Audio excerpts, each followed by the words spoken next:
6 sudah menuju semester akhir, yang dimana tujuan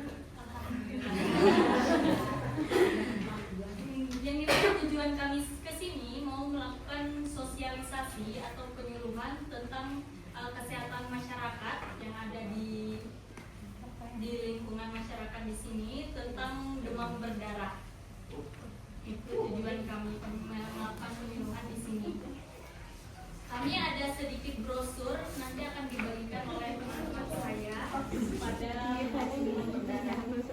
Langsung saja akan beberapa materinya akan dijelaskan oleh teman saya, Muhammad Ayun.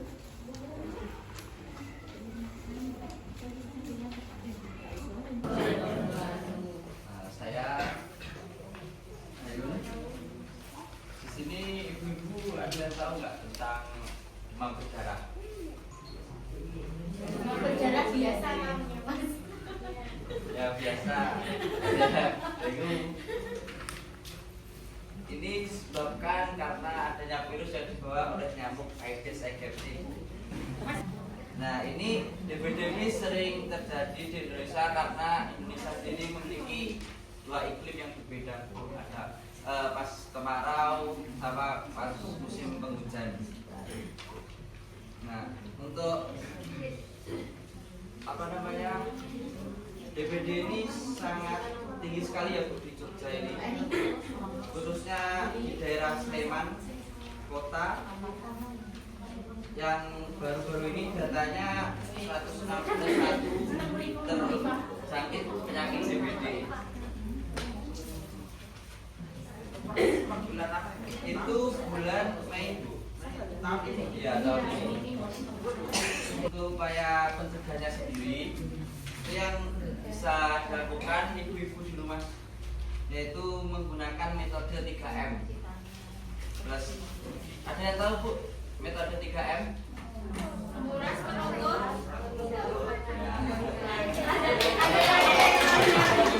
Nanti ibu-ibu kan ini mungkin kadang hujan, kadang panas, Ada dingin, cuacanya nggak bantuan Bu, jaga kesehatannya nyamuk.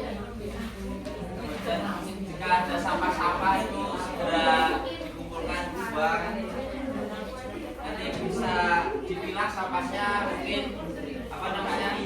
ya organik sama non organik Bu. Jangan kalau bisa jangan ada tergenang di dalam wadah. Air yang tergenang itu bisa menyebabkan setik-setik juga kan Bu. Nah, selanjutnya bisa disampaikan Mbak Tiara. Oke, selanjutnya tadi kan udah nih upaya pencegahan 3M. Yang tahap kedua itu bisa mencegah dari observasi dini, yaitu imun optimal. Kemudian yang ketiga, jaga pola makan Bu. Bukan hanya kebersihan, pola makan juga harus dijaga. Kemudian kesehatan lingkungan juga ditingkatkan lagi. Yang terakhir, ketahanan tubuh Bu, itu sangat penting banget untuk menjaga imun ibu-ibu semua tetap stabil. Oke. Nah, untuk menjaga daya tahan tubuh tuh bisa dilakukan aktivitas fisik seperti jalan cepat, kemudian jalan santai, senam juga boleh Bu. Cara penularannya tadi kan setelah terjadi gigitan kurang lebih itu gejalanya muncul 3-7 hari tadi Bu. Itu biasanya virus masuk ke dalam tubuh, kemudian berkembang biak. Itu jenis-jenisnya dalam air tadi. Nah itu nyamuk akan membawa virus itu kepada tubuh kita saat terkena gigitan tadi. Mungkin gejala umumnya itu bisa demam tinggi, kemudian nyeri kepala, bisa juga terjadi mimisan Bu, mual tadi, terus ruam merah-merah di kulit itu, ya itu sama ya tadi demam tinggi yang menggigil Bu. Rekomendasi aktivitas fisik tuh misalnya ibu-ibu tuh nggak di rumah aja gitu kan, melakukan aktivitas sehari-hari gitu kan, biar imunnya tuh stabil, nggak menurun. Kalau misalnya digigit nyamuk kan kita nggak langsung terkena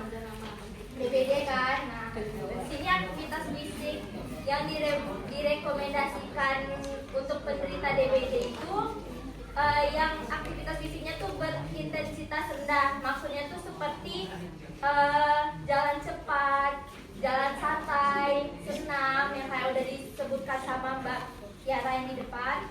Nah, tujuannya tuh untuk memperkuat sistem imun, dilakukan 30 menit setiap hari selama 5 kali seminggu. Nah, biar imun kita tetap stabil, tidak turun.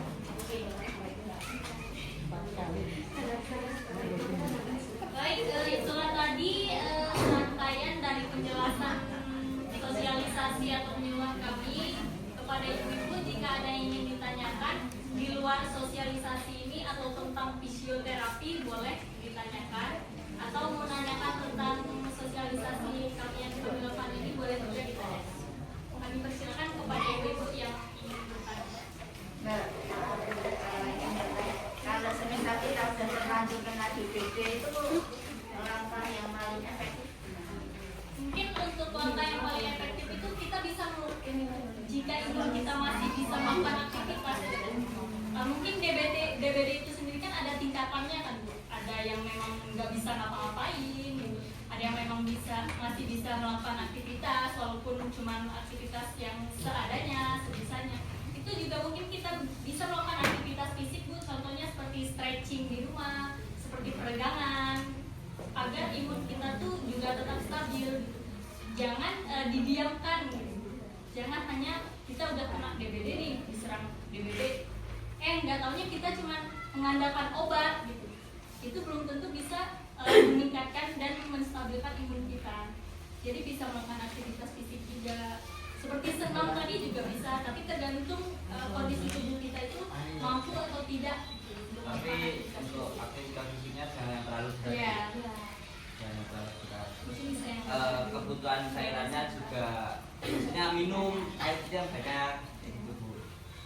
Air kelapa itu Bu, jadi alternatif.